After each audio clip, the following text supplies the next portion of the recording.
Hey guys, we've got an exciting show for you today. We're interviewing Pastor Jeff Moores of Rhythm Church in Oceanside, California. He talks about creating a community that's magnetic within your ministry. And he takes us through his ministry journey of growing a college ministry to almost 700 students, and then going on to plant his own church and all the ups and downs that come along with that. You don't want to miss this.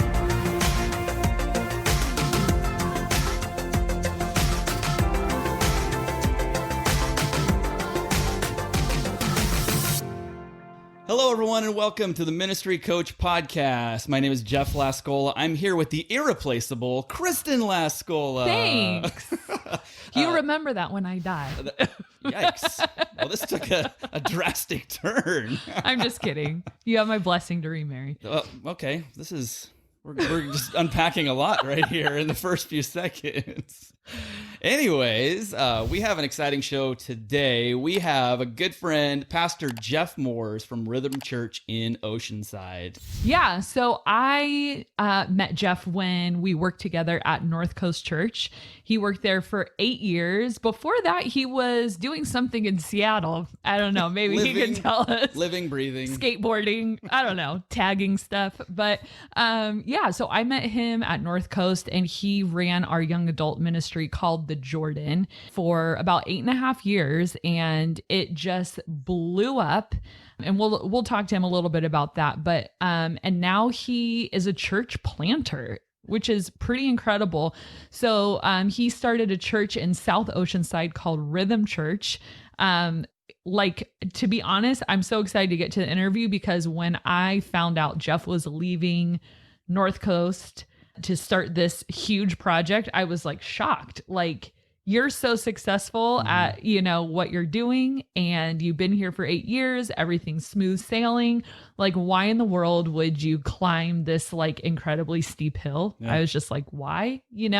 So welcome, Jeff. We're so happy you're here. And I'm so happy to see you because it's been, I don't know, a year. It's been a few months. Yeah. Hey, it's good to see you guys. Thanks so much for having me.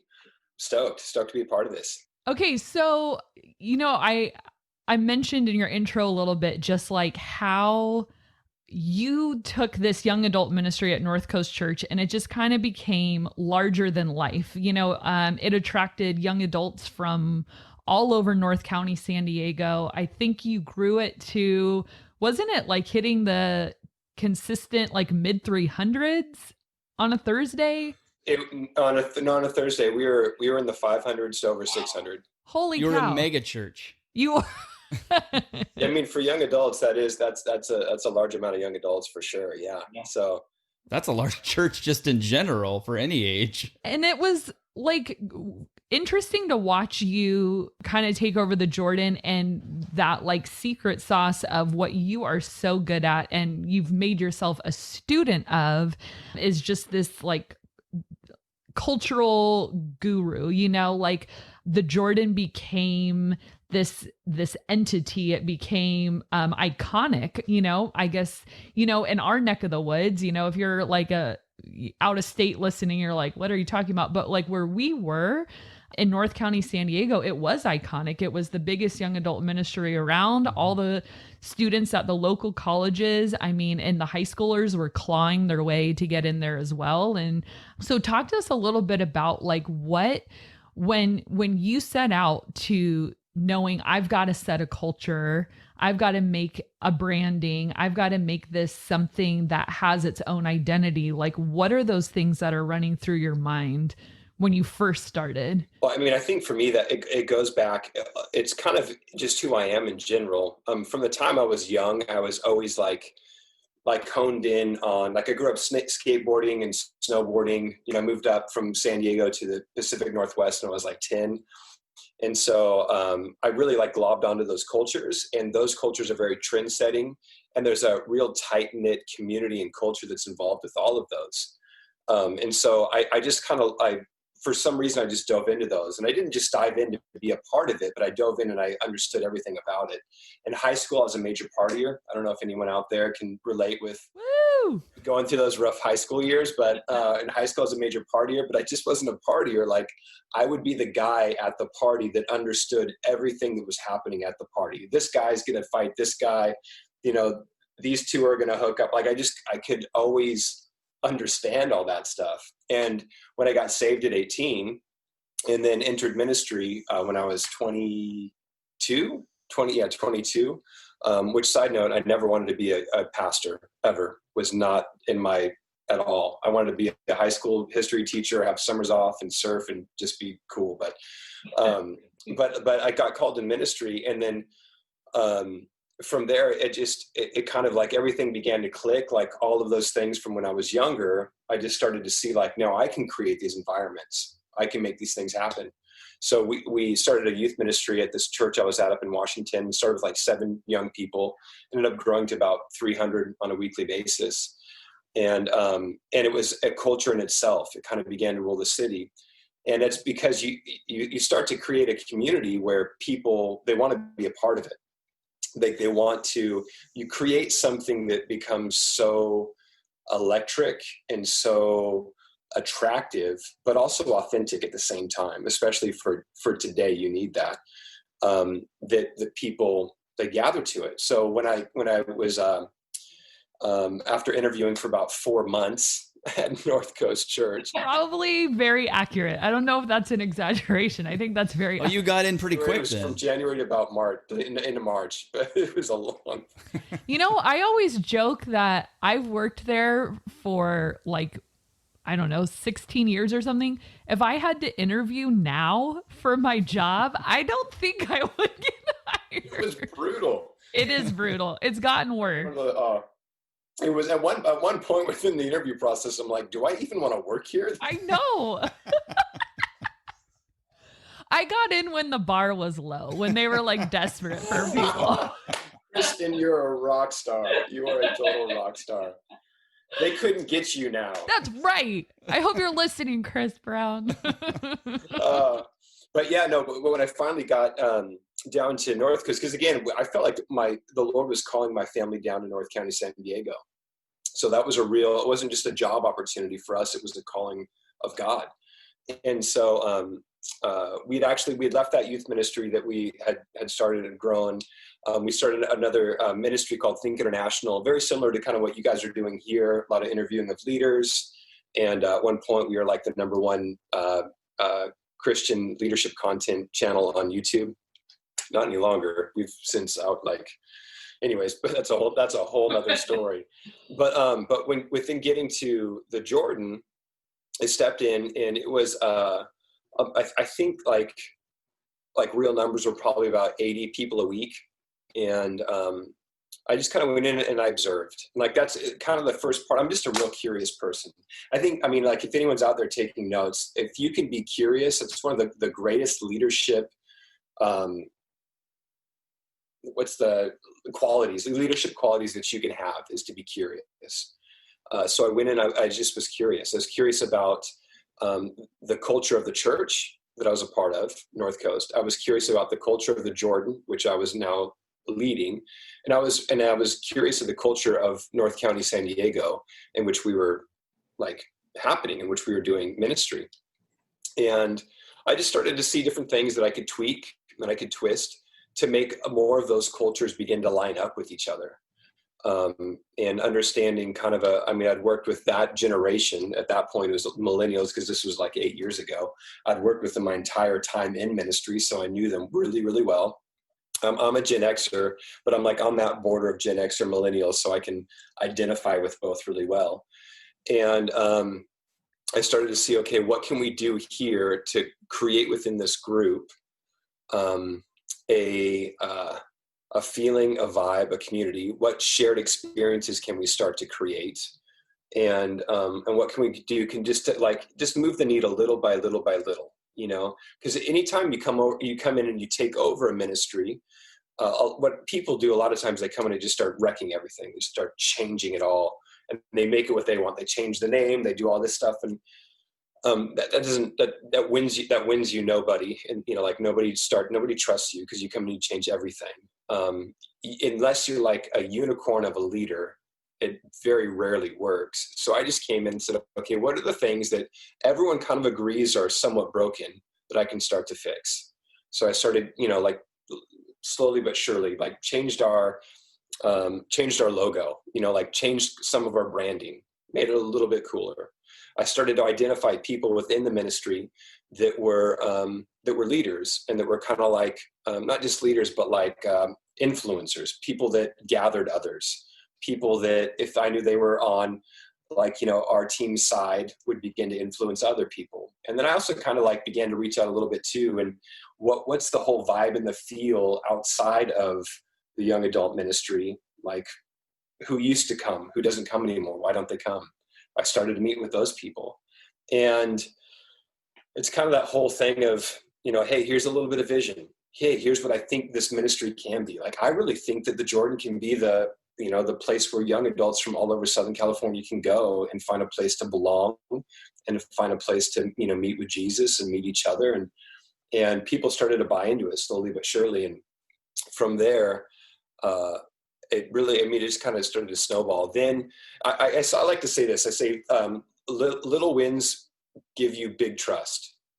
And so with the leaders that I had, every time I would try to change something, or I would change something, they would watch and see if it worked.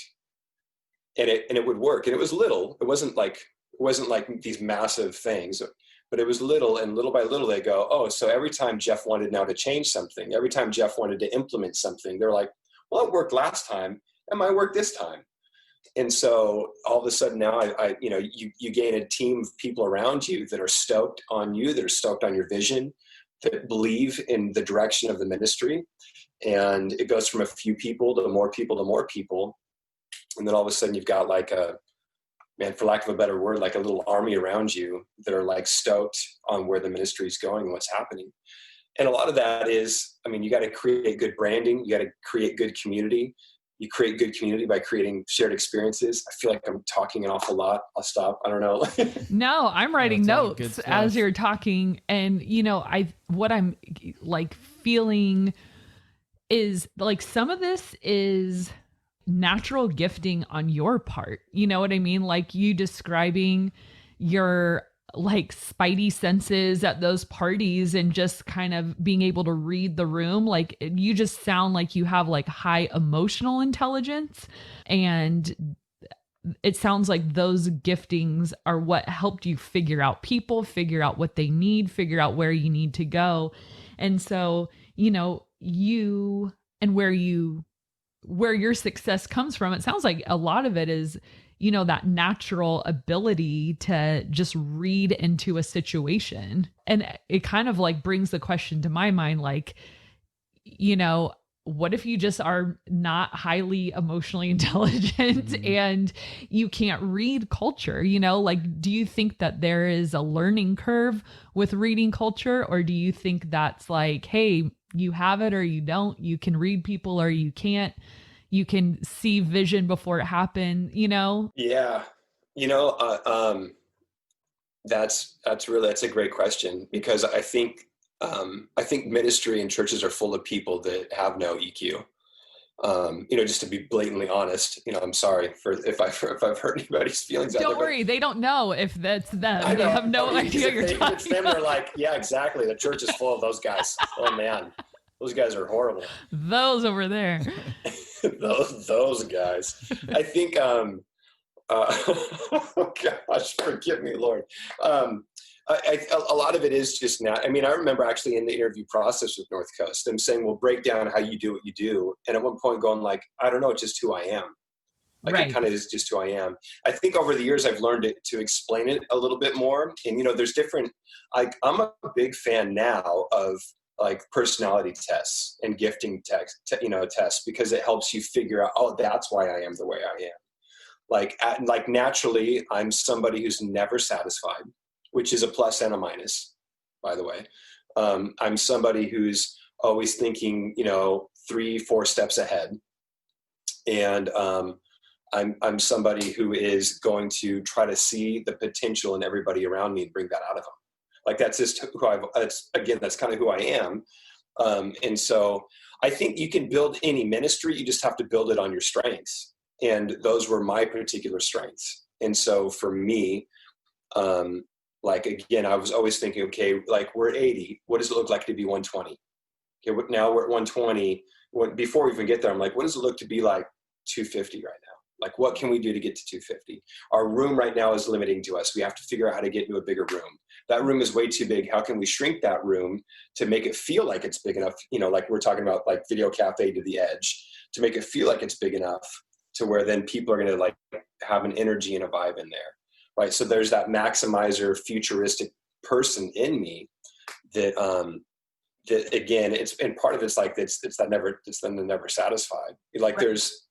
there's the, and I think if you're not that person, you need to, and you're the leader, you need to find those people around you, bring them in close and ask their opinion and find out what it is they're thinking. Find out, you know, like, well, where should we be? What can we do to this room to change this? What can we do to this community? How can we create that vibe? I think most successful leaders of growing things are social architects.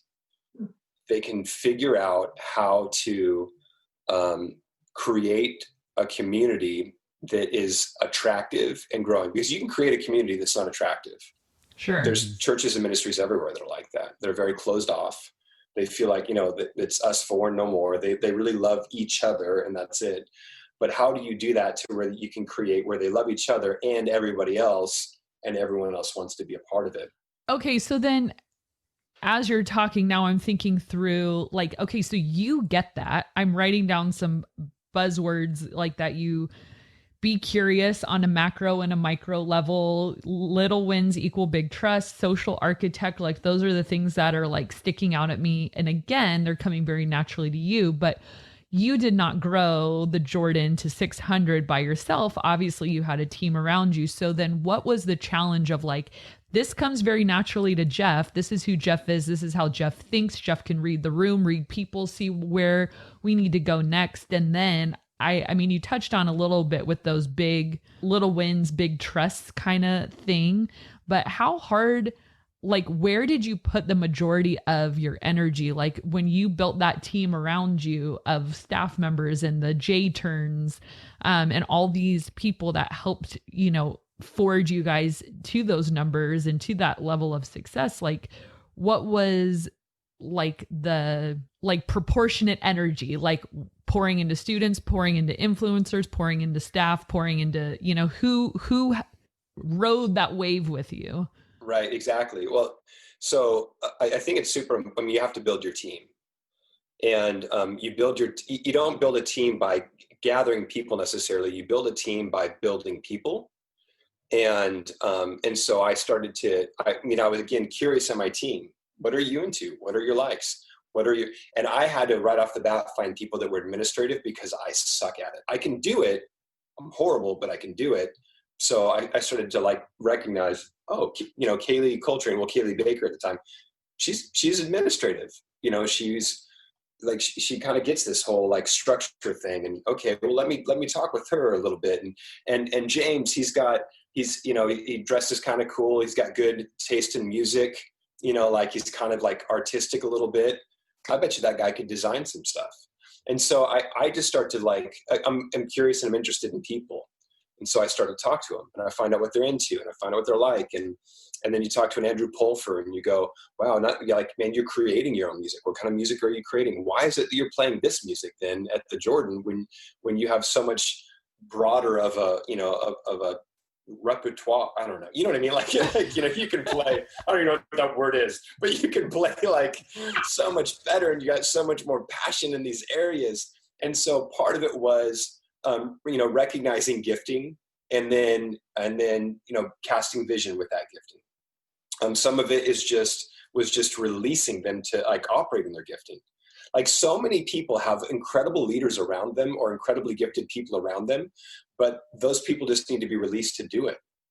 Right. You know, like there's so many videographers in your ministries, but people don't know it, you know, like, because they've never been like handed a camera and said, I think you could do this. I believe in you, go for it. Mm-hmm. Some, like a lot of people like are frustrated with different parts of their ministries because those parts of their ministries are doing things from an old way that they were told to do it. And they just need somebody to come in and go, no, you can do it the new way. Do it your way. Your way is rad, rock it. You know, like decide, you pick the worship list. You know, like, I trust you, go for it. And so that was part of it for me, was just finding those leaders, identifying their giftings, their potential, casting vision for it, and then giving them the tools to do it. Like, I've always had an eye for video. I've always had an eye for graphics. I couldn't design my way out of a paper bag. You know, like, you give me on a computer, I'm horrible at it, right? I can edit little family video vlogs, but I can't like do a huge masterpiece of a sermon intro or like something cinematic. But I can connect with those people who can, Right. and just kind of breathe life into them. Well, I think it's going back to that thing you first said, is like the being curious, and I've seen that in you too, of just sitting down and different questions you'll ask, that, and I think that is kind of, I don't want to be overly dramatic and say a lost art, but I feel like especially pastors, like, we are not good listeners. Like, most pastors don't want to listen. They want credit for asking, but they don't want to put in the time to listen. They want to run by, give you a high five and call it good and pretend that there's a relationship and that like they're work in the room, but like people smell that like a mile away, and they feel like they also want to make it seem like they have all the answers. Right. Because that can be, they're thinking it can be perceived as a weakness if I say, I don't know, you're better at this than I am. So does that make me a lesser of a leader, when in fact it makes you that much more, because you have that vision to see it in somebody else. Right. And honing their skills. And like that whole journey of you and the Jordan, it just seems like my big takeaway from that is be curious, like how many people did you get to know and brought alongside you and use their gifts and mind out what was like their strengths. And then they own it too. Sure. That it's not just your show, but it's a community that you've built that are all,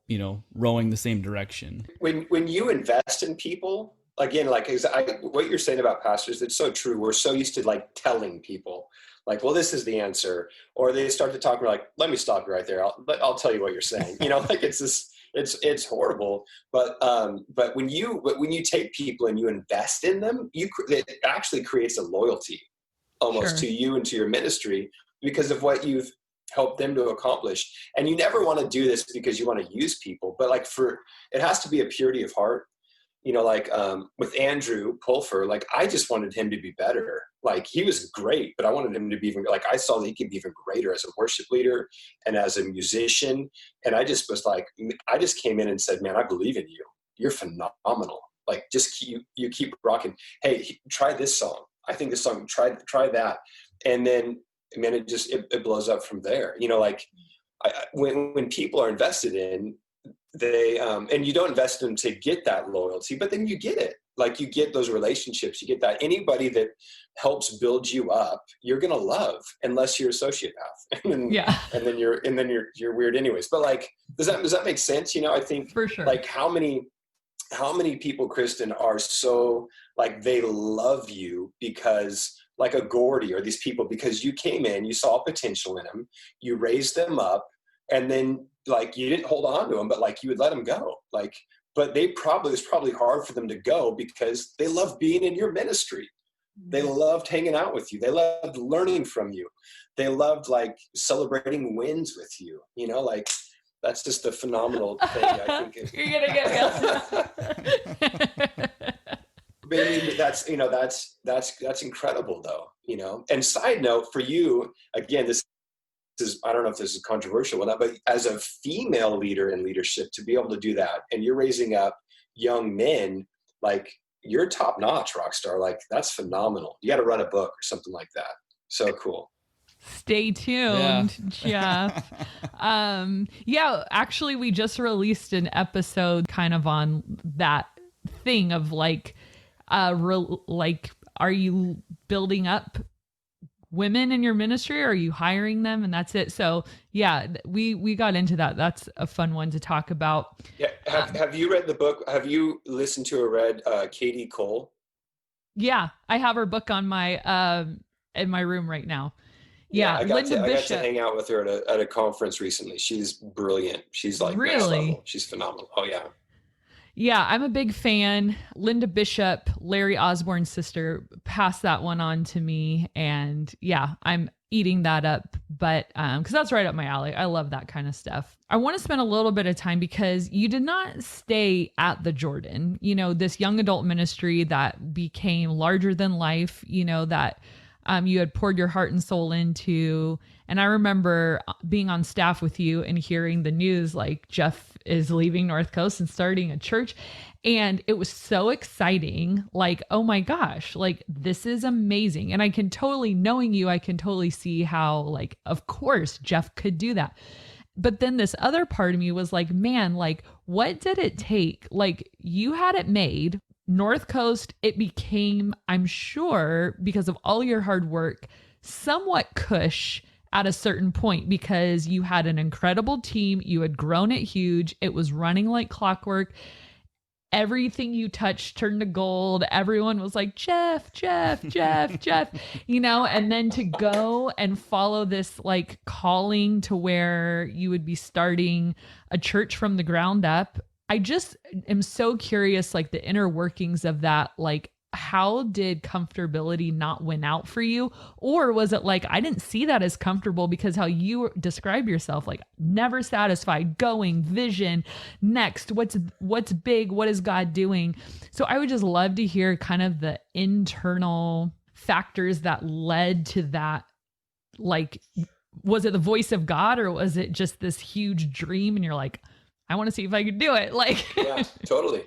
Well, it was a both and. So like some of this is going to sound incredibly carnal and some of this is going to sound very spiritual. We'll just marry those two. And well, then we'll like you because Ecclesiastes says, don't be overly spiritual because no one's going to like you, but don't be overly carnal.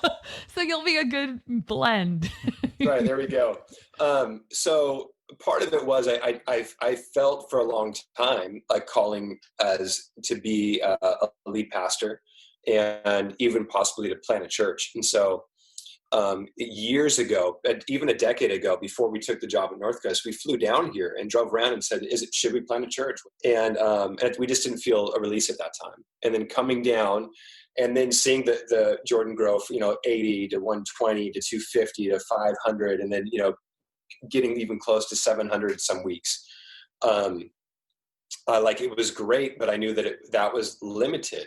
And also too, the age group was limiting for me because I'd done youth ministry and I was doing young adult ministry and I wanted to just go beyond that. And I wanted to lead in a way where I didn't have any kind of lid. So knowing that the Jordan was like at this place, like the building we met in was the Edge, was the venue was the Edge. That room, by the way, every room has a natural, like it'll regulate itself numerically at a certain number. That one regulates itself around like 400, 480, and we were already busting past that on a regular basis of like in the mid fives and stuff. And so I knew that we were kind of done in that room.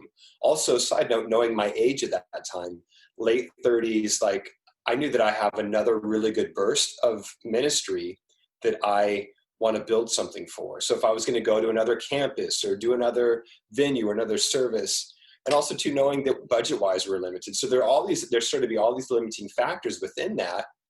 And there was also too, a lot of churches were coming after me at that time of like, hey, come take us over. Hey, would you come, be our lead pastor? Hey, would you do a succession plan? Hey, would you?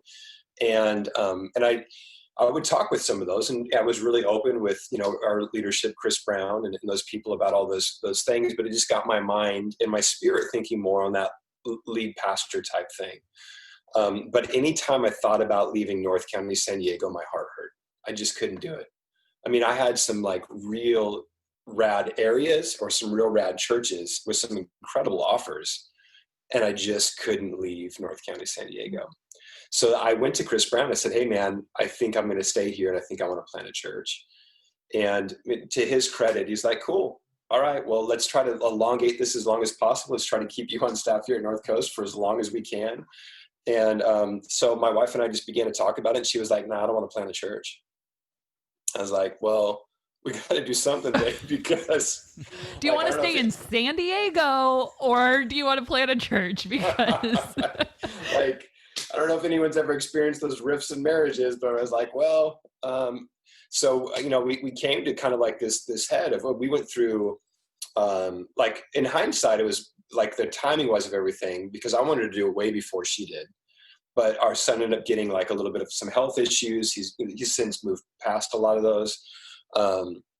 And so we went through counseling for a summer, you know, where we were meeting with a counselor, because like I was ready. I was moving ahead, and she was like, I don't want to go. And it eventually came to the point where she's like, all right, it's time for me to trust where God's leading us through you. And for her, it was like this, where, you know, you step into the Jordan at flood stage, and then it parts and you're able to walk through. That's how she describes it. It's like, okay, now I get it. Okay, now, and all of a sudden then she was on board, and that was in January 2019. And because well, a couple things, let me rewind a little bit. One, I told the Lord, I said, look, I don't want to plant a church, God, unless it has a cool name. That is so you. I promise you. Again, I sound so carnal, but I was like, I don't want to do it. Like, I'm not going to have like Church of the Oceanside, you know, like it's just so, you know, or like, I don't want to name any other church names, so I don't want to offend anybody, but I just didn't want to do it. And so, but the Lord. But I do have a bone to pick though with the name Rhythm. I love it. I love everything it stands for. I cannot spell it for the life of me. That's more of a me thing. But even Kristen, on your notes, you spelled it wrong. I did. RHYTHMN. No, there's no N at the end. Yeah, there is. But yeah, I know, right? That's the Achilles heel of like, God's like, I'm going to give you a cool name, but you can't spell it. You can't spell that name. Like, thank you, Lord. Dang hey, it. Nobody writes anymore at all. I'll autocorrect and work itself out. Don't worry about it. It's funny. You know what's funny is that I've given people my emails, but I don't get the email because I spelled the name Rhythm wrong in my email. Anyways. So he kind of laid Matthew chapter 11 verses 20 through 30 from the Message translation on me, and it blew my mind. It was like rhythms of grace, rhythm church, boom. And so then we started to move down that road, kind of full force. Talk to Chris Brown, said, hey man, by 2020 we want to launch. He's like, okay, cool. We start working some stuff behind the scenes that cast some vision to a few people that, again, I invested in over the years. And they're like, cool, let's go. We're down. It was hard. It was very tempting to stay at North Coast. There was a lot of me that, well, for one, I loved everyone I worked with. Like, it's just an incredible staff culture. I absolutely, like, Chris Brown's one of my, great friends, one of my best friends. Like the people that that I could have like lived the rest of life in ministry with, like in close knit quarters was cool. But I've learned a long time ago that you have to steward your gift. And I knew that if I stayed, I wasn't going to be a proper steward of my gift. Wow. And so there was a real wrestling for probably from like 2017 to like 2019 of like, what do I do? Like, like, Lord, I know you've made me a builder. You've made me entrepreneurial. Like you've done these things in me. You've made me influencer and a culture setter. Can I utilize my gifts to the full here at North Coast? And I just wasn't sure that I could. And so I had to step out. And that was one of the hardest things, because you step out of security, right? You step out of comfort, for sure paycheck, all that stuff, a place of authority, like you can make decisions, Jeff, you can do things, and you step into. Yeah. And that was one of the things that always, like, when I was thinking of your journey, I was like, you had so much, like, there was so much freedom, and that's why I was like, man, I want to hear this internal monologue, because, and hearing you describe yourself. And I think, like, one thing you said that's always going to stay with me is stewarding your gifts. And like, I think that takes, like, that's a risk, and that's discipline, and that's obedience. That's not like, hey, I put in all these years of hard work, let's ride the wave. It's more like you don't climb and climb and climb so that you can just enjoy the view forever. You like, it just sounds like you were up for a challenge of like, I've got more in me and that's gonna go somewhere, and it can't fully realize its potential where I'm at. Like, that's such a risk, you know? It's a huge risk. It's incredibly scary. And that was the thing of like stepping out, not knowing what other churches would support us, what people would support us, who would go with us. You risk massive rejection of like the people going like, oh, cool, good for you. And we got a lot of that. Some of the people I thought would come with me didn't. And some of the people that I thought hated me actually ended up coming with me. It was really like, wait, I thought you said you had good EQ. I know, right? I know, exactly. But that was like such a cool thing of the Lord, like literally, it was maybe a couple months in, God hit me up and said, hey, quit looking for who's coming with you and start looking forward to who I'm bringing to you. Ooh. And that rocked me, because here I was like thinking of, well, I had this relationship and I knew these people and I did their wedding and I did, and then he was like, don't worry about any of that stuff. I'm bringing you people who like, we're going to do this. And so it was a massive struggle. It was like times highs, lows, crying, depression, ups, down. I mean, it was all over the place. Of course. But it's just one of those things that, I couldn't ignore. And there's a part of me that, I love being comfortable, but I'm also kind of scrappy. Like the first church I was a part of was a church plant. And so like I said, like we started with 7 young people. The church grew to about 600. Our youth ministry grew to about 300. I was the only person on staff for that church as far as for young people. Wow. Like I had no paid interns. I mean, I tried to get a paid intern one time, tried to get an intern for $100 a month, was told no. Like, so by the intern, they're like, no way, Jeff, not worth my time. Exactly. So like I had to learn, like, I thank God for that season though, because I had to learn, I had to learn how to attract people and like get them on the team without any promise of anything. Except for you're going to see God move and you get to be a part of it. It's going to be rad. And so here's the cool thing. And that I'm just, and I haven't gotten to connect with you in a while, but it's you know what I mean? Like that, like in our last episode, we were talking about how like people thrive when you give them you. And like, that's this resource like that God has given you, and that you're willing to give away, and that you're willing to share, and that you're willing to be like so transparent and vulnerable and, like share life with. I remember when we went to Israel, like I was having major like panic attacks, and I was talking to you, like, talk me through like how you got through your anxiety. Like I'm feeling crazy right now, and you just like shared your life. You shared your story, you shared your struggle, in that moment. And, I always remembered that, and hearing you talk, it's like, yeah, you have you to give. And that's what you gave North Coast. That's what you're giving Rhythm. That's what you've given your family. And that, like, I guess we can't bottle up Jeff and, sprinkle it on our ministries, but like hearing you talk through these things of just the value you place on people and the trust that you have in God, and just your attentiveness to his voice too, of like hearing him in that of like, this is going to be hard work, but I'll provide, So what has been like, obviously you didn't transfer the Jordan culture to Rhythm. So was that this other, like you've already built this thing? Did you feel like exhausted? Like, here we go, I need to now set another culture? Or did it just sort of form organically based on where you were at, your setting, and the new people? When I was doing something very similar to your guys were doing, I got to sit down with Brian Houston from Hillsong. And I asked him about culture, because they have one of the most amazing cultures, like throughout a global organization. And I said, how do you build culture? And he goes, mate, you have to be the culture. That's my worst impersonation ever. I'm sorry. I envisioned him when you said it. I got it. He's from Scotland. But what? He's from Scotland, apparently. No, he's Australian. I'm horrible. I'm sorry, bro. But must be a different Houston. You got to be the culture, whatever.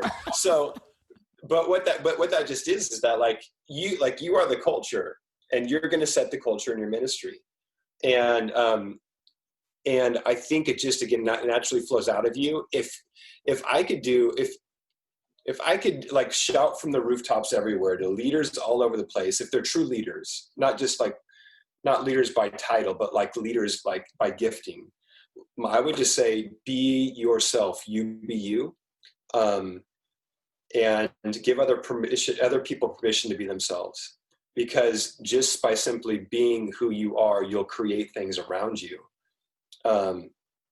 So I just, like Brian Houston said, I just be the culture. Like, I am who I am. I'm going to set that. So much so to as I built the team for Rhythm and hung out with the people, and then like our staff and leaders are hanging out with other people. It infects it. So our opening Sunday, this is really kind of a cool story. Our opening Sunday, I had former interns fly in. They were free interns, not paid, by the way. Well, of course. None of that $100 stuff. Old interns and old leaders from the youth ministry that I led back up in Washington that are now all over the country. Some of them still in Washington, some are out in Pennsylvania, some are in Las Vegas. They all came in. They all flew here to San Diego, which is not, like a tough sell. Like, they come to San Diego for a weekend in January, brutal. So they all flew in, and they surprised me. I didn't know they were doing it, which was very cool. And one of my, it was the night before we launched, and we were all sitting in my kitchen and just hanging out, talking.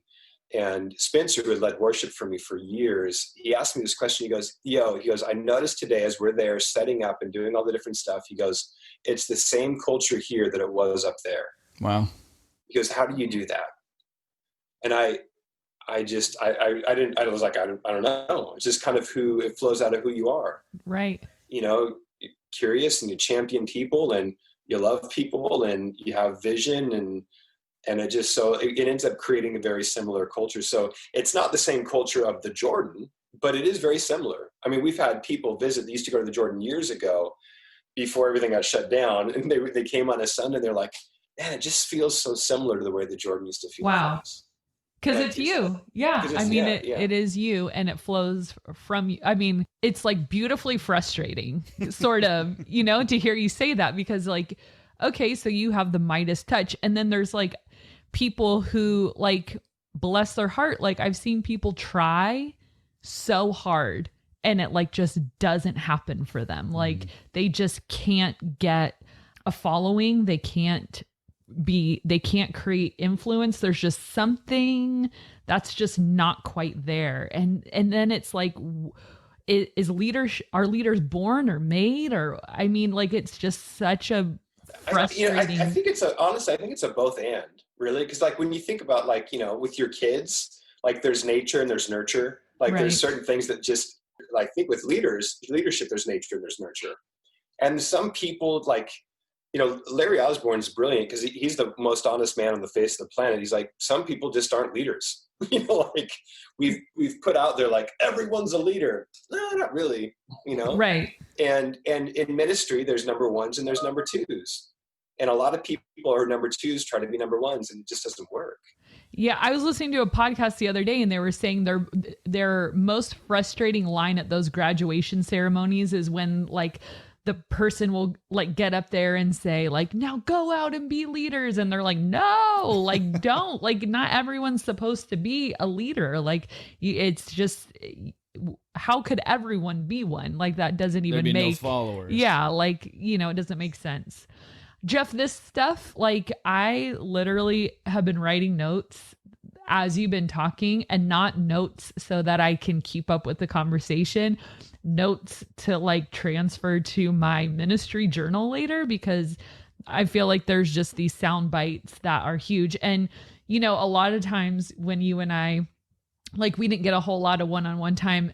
Whenever I saw you, it was mostly in the context of a meeting or something like that. So this was just hugely valuable for me, and I know it'll be incredibly valuable for our listeners. I mean, I can't even thank you enough. And I feel like I need to discipline myself and, like, start, like, making a move toward the end because I could literally ask you questions all night. We're gonna start part 10 time here in a I second know. now. Because I have things that I'm like, oh, I want to ask, but I'm like, dang, okay, we should steward our leadership here. Okay, so we do like to ask our guests some fun questions too. Obviously, you are an incredible pastor, influencer. I mean, God has just used you in huge ways. But let's pretend for a second that you are not Pastor Jeff Moores and you're not super cool with the Midas touch, and we're in an alternate universe. What would Jeff Moores be in an alternate universe with a completely different path?